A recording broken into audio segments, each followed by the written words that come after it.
La Biblia de Estudios Scofield es una de las versiones más vendidas en el mundo, usada por muchos pastores, maestros e incluso en institutos teológicos. Goza de un gran estatus entre la comunidad evangélica. Esta Biblia tiene comentarios al lado del texto bíblico, un sistema de referencia a todos los versículos bíblicos relacionados, fechas supuestamente exactas de la creación, las 7 dispensaciones y todos los otros eventos, la cual permite al lector seguir temas de un capítulo o libro a otro, con numerosas notas en el margen sobre el rapto secreto que la mayoría de creyentes hoy día toman como que si fuera la misma palabra de Dios. La doctrina de la pretribulación se introdujo en Norteamérica a principios del siglo XX gracias a esta Biblia. Al principio hubo mucha resistencia a esta doctrina y causó muchos conflictos entre los cristianos evangélicos, pero poco a poco llegó a ser aceptada y defendida por muchos como una verdadera doctrina bíblica. Sinceramente hay mucha tela que cortar sobre este tema, porque mencionaré algunos puntos que se analizarán en otros episodios. En este capítulo te estaré hablando sobre la polémica vida del autor de la Biblia de Estudios Scofield y cómo ha contribuido a que la Iglesia del Señor esté en su mayoría desorientada y desfasada en estos últimos tiempos. Tal como lo dijo el maestro, son días donde impera el engaño. Mencionaré cómo se gestó la publicación y qué clase de protagonistas participaron en dicho evento. Acompáñame unos minutos, toma apuntes e investiga como lo hicieron los discípulos de Berea. Recuerda siempre, estudiando el pasado, comprendiendo el presente y afrontando el futuro con la guía del Espíritu Santo, el Ruach HaKodesh. Cyrus Ingerson Scofield nació en Michigan en 1843 y se crió en Tennessee. Su vida personal está envuelta en misterios. Uno de los fundamentalismos americanos mejor guardado y quizás con secretos muy vergonzosos. Es increíble que se haya escrito solamente un libro referente a uno de los hombres más influyentes de la historia evangélica. Ese libro es La historia de la vida de Cyrus Ingerson Scofield por Charles Trumbull, de la prensa de la Universidad de Oxford.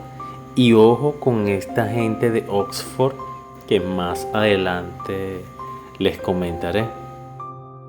Eso fue en Nueva York en 1920.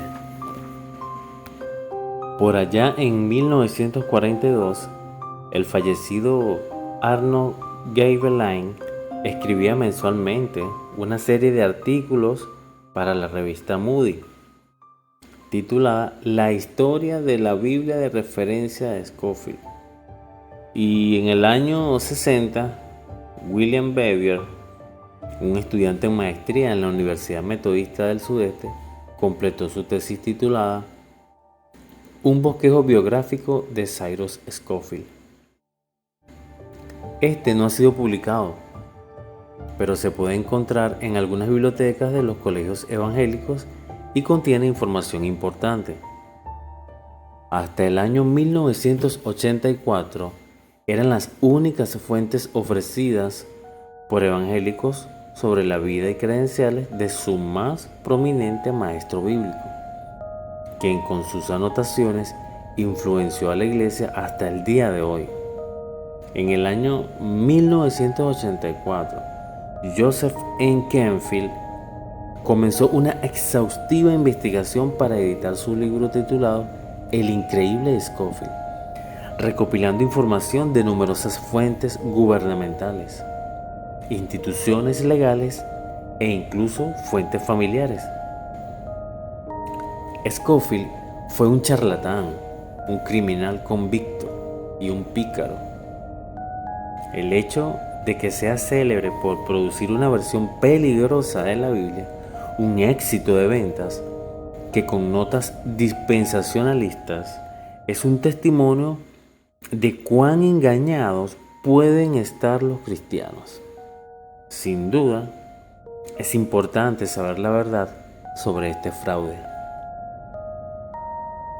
El cuento del rapto secreto y el dispensacionalismo se volvió aún más popular entre los evangélicos fundamentalistas cuando Scofield publicó su Biblia en 1909, basada en la versión de la Biblia del rey James, editada e interpretada de tal manera que incorpora toda la escatología del rapto secreto y las dispensaciones de John Nelson Darby, del cual comentaremos en otra oportunidad. Cyrus era un estafador centrado en el fraude y el engaño. Un periódico lo denunció por varias falsificaciones y estafas. El periódico Topeka Daily Capital lo llamó abiertamente malicioso y un compañero entre los bribones. Según él, sirvió en el ejército del general Robert Lee. Tal afirmación no es muy convincente, al igual que su servicio en el ejército confederado en 1861, siendo condecorado por su valor, cuando realmente fue un desertor. Luego se convirtió en abogado en 1869. En 1873 ayudó a John Ingalls a ser elegido como senador del estado de Kansas en Estados Unidos, y como recompensa recibió el puesto de fiscal general del estado. Pero el mismo año tuvo que renunciar y terminó en la cárcel porque aceptó sobornos de los operadores de los ferrocarriles. Robó contribuciones políticas de Ingalls y falsificó firmas de notas bancarias de pagaré. En 1879 tuvo una dudosa conversión. Levanta sospechas en lo referente a cómo y cuándo aconteció dicha conversión. Scofield afirmó que se convirtió a la edad de 36 años, después de leer los escritos de John Darby en prisión. Los detalles de su conversión no están respaldados por testimonios públicos. Así es que no se sabe toda la verdad referente a la conversión de este hombre que influenció tan profundamente a la iglesia. Al mismo tiempo que los casos de fraude de documentos fueron absueltos rápidamente y sin una resolución justa, Cyrus obtuvo su nuevo rol trabajando en los congresos del evangelista y editor estadounidense Dwight L. Moody. En medio de todos esos eventos, fue ordenado en la Iglesia Congregacional de Dallas, donde fue pastor de 1882 a 1895. Al salir de prisión, Scofield abandonó a su esposa Plaintini y a sus 2 hijas y se fue con su amante, una joven de la misión de Flores de San Luis. Incluso defraudó a su suegra con los ahorros de toda su vida. Plaintini solicitó el divorcio en 1881 porque Scofield se había negado a mantener a su familia. Tengan en cuenta que esto fue después de su supuesta conversión. El divorcio se concedió en 1883 y el tribunal determinó que no era apto para cuidar de los niños. Sin embargo, en ese momento Scofield era pastor de la iglesia congregacional Hyde Park en San Luis, a la que mintió sobre su divorcio.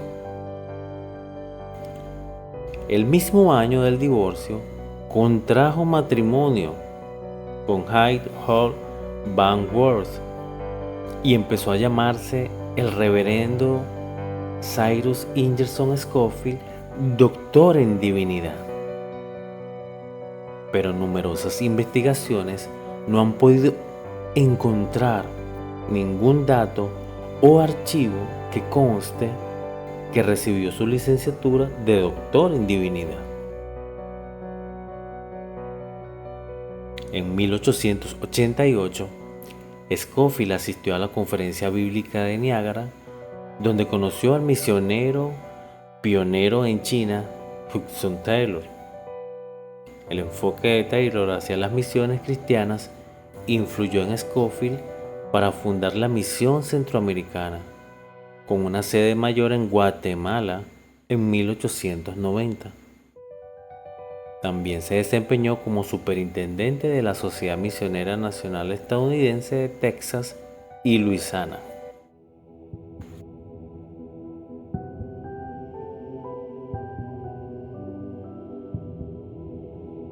Scofield se involucró con un misterioso grupo llamado Los Seis Secretos y se convirtió en un protegido de Samuel Untermeyer, célebre abogado criminalista y un poderoso sionista que dirigió las políticas del presidente Woodrow Wilson.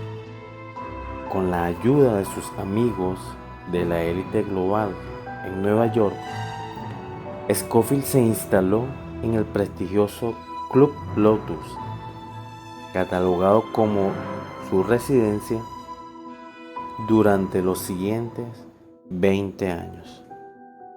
Por cierto, ese club es exclusivo, fundado por neoyorquinos eminentes como Willard Reed del New York Times Tribune y el mismo Untermeyer, que pertenecía al comité literario del club cuando Scofield solicitó el ingreso.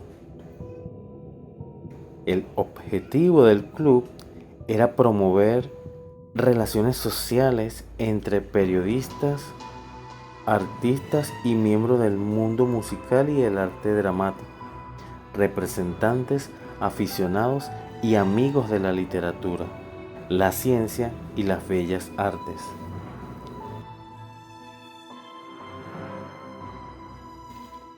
Allí presentó sus ideas para una nueva Biblia de estudio y fue apoyado por Untermeyer, más tarde presidente del Comité Judío Estadounidense, presidente de la Liga Estadounidense de Patriotas Judíos y presidente de la Liga Antinazi.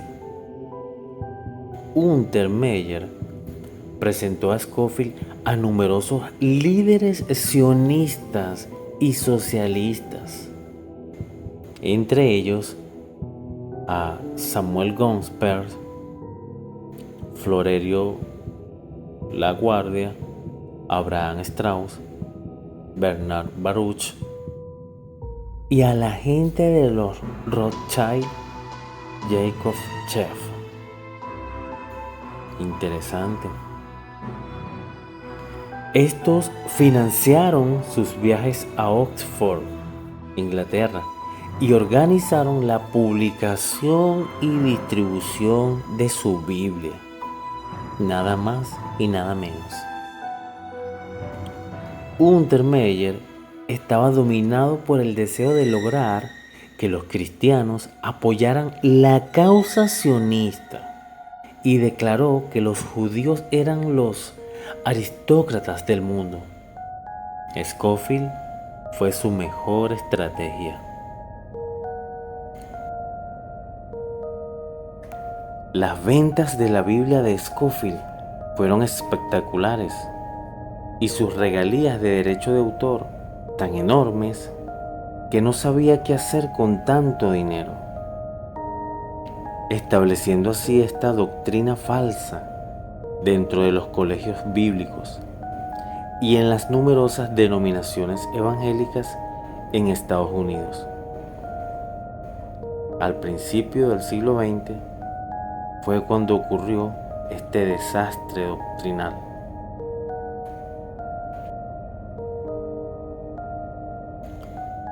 Con las altas ganancias compró propiedades en Dallas, Auchelot, en Nueva Hampshire, en Long Island, así como la membresía en el Club Lotus.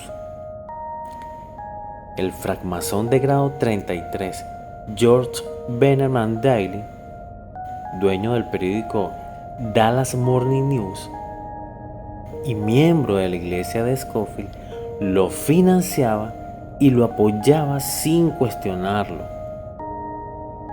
Además de Bannerman, otros colaboradores de Scofield incluyen a la prensa de la Universidad de Oxford, propiedad de los Rothschild, que realizó la publicación de su Biblia.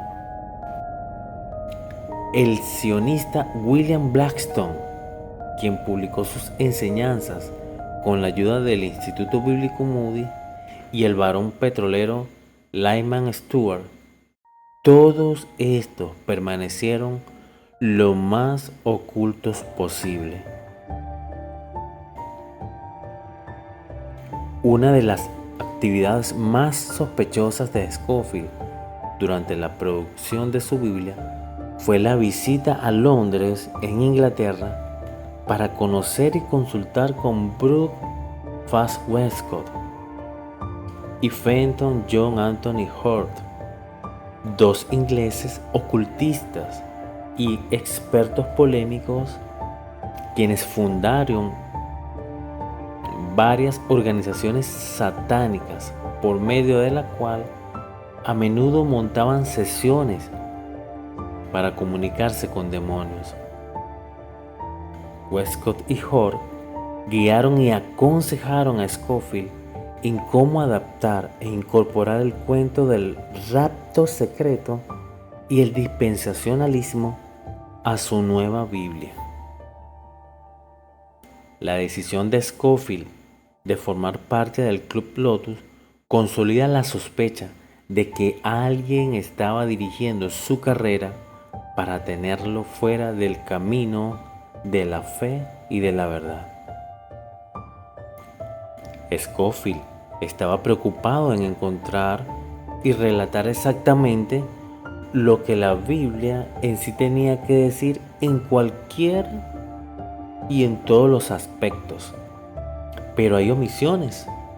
Scofield no comenta versículos relacionados con el divorcio, con las responsabilidades familiares y las violaciones relacionadas con las leyes morales o civiles. Sin duda alguna, ese hombre no fue apto para ser pastor y tampoco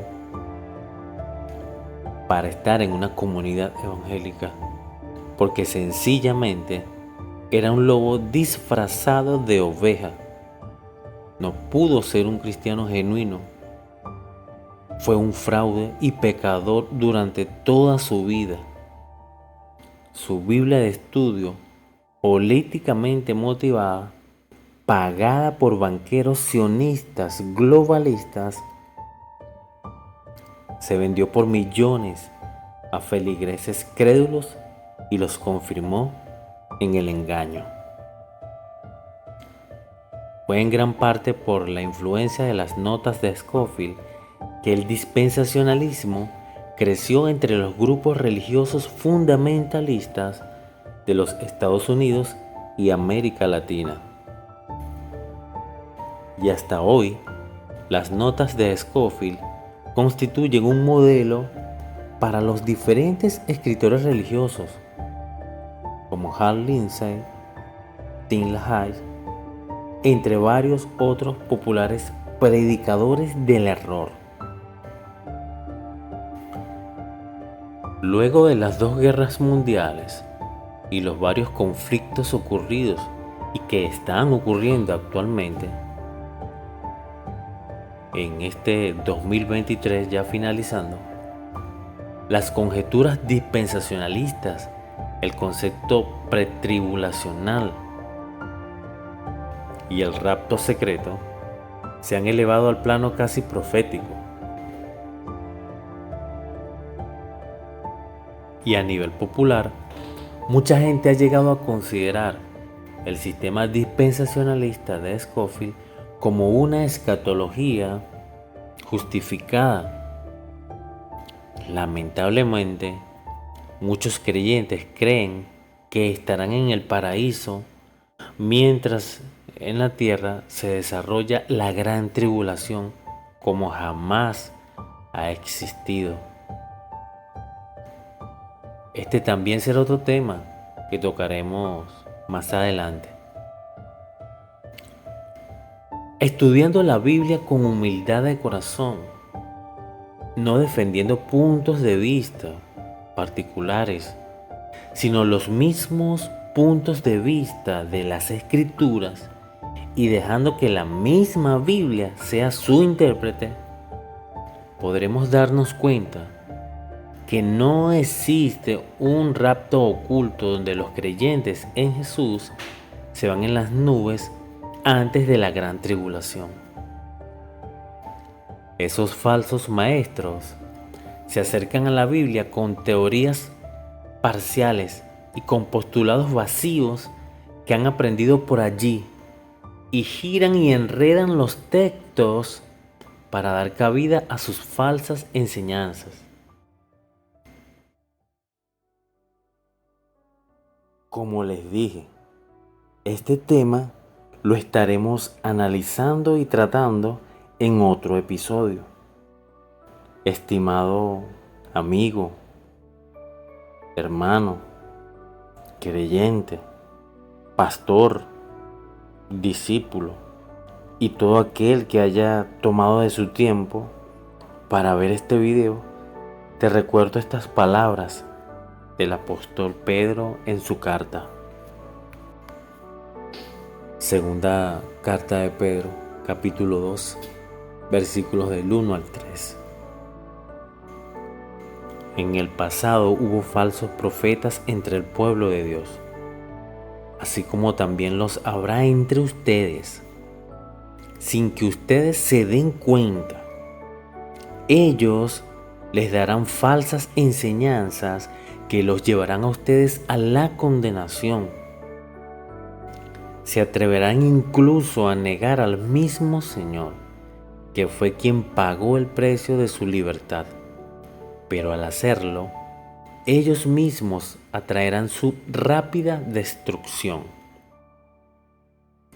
Muchos los seguirán en su conducta indecente, y por culpa de ellos habrá quienes hablen mal del camino de la verdad. Lo que en realidad quieren los falsos maestros es quitarles su dinero y explotarlos con engaños. Pero Dios les tiene preparada la condena desde hace tiempo y no podrán escapar del que los destruirá. Esto fue todo por hoy. Hasta una nueva oportunidad. Bendiciones.